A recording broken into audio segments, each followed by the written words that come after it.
ओम श्री गणेशाय नमः। ओम नमः शिवाय।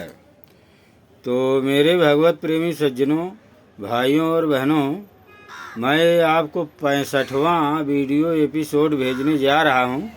आशा नहीं बल्कि विश्वास है आप लोग अवश्य पसंद करेंगे। तो कैसे है? गुरु पितु मातु महेश भवानी, प्रणमः दीन बंधु दिन दानी। तो कहना है तो प्रभु भगवान श्री रामचंद्र जी जब केवट को आज्ञा दे देते हैं तो अति आनंद उमंग अनुरागा, चरण सरोज पखारन लागा। तो मतलब मैं बताया था कल के विषय में। तो जब भगवान वहाँ रात को गंगा जी किनारे ऊपर ही रुके थे सिंगवेरपुर में, जिस दिन पहुँचे थे, तो वही बता रहा था ना, लक्ष्मण भगवान जिसको रामचरित मानस में लक्ष्मण गीता भी कहते हैं, वो निषाद राज को समझा रहे थे। तो उस समय वहाँ केवट भी था।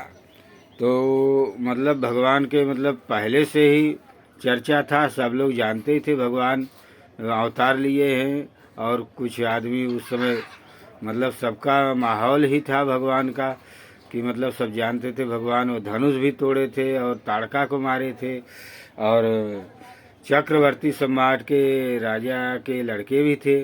तो ये सब बात ही था। और निषाद राज जो था वो प्रभु के साथ में पढ़ा भी था, और निषाद राज वहाँ सिंगवेरपुर का राजा था।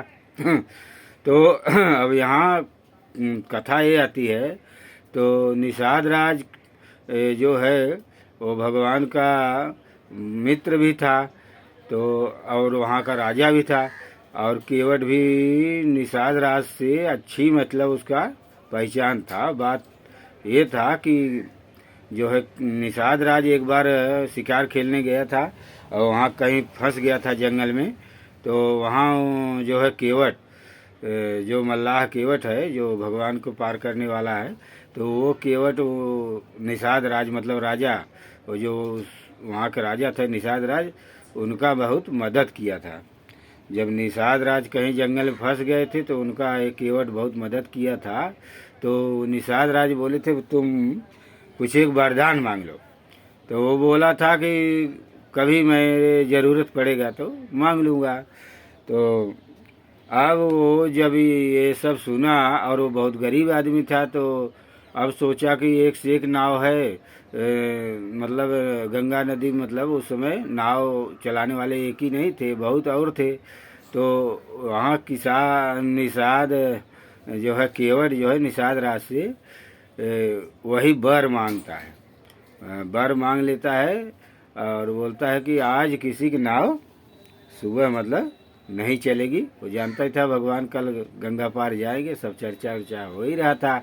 तो वो बोला कि मतलब राजा से, निषाद राज से ये वरदान मांग लिया कि वो जो मेरा वरदान एक आपके ऊपर बाकी है वो मेरा वरदान आज दे दो। अब निषाद राज बोले क्या चाहिए?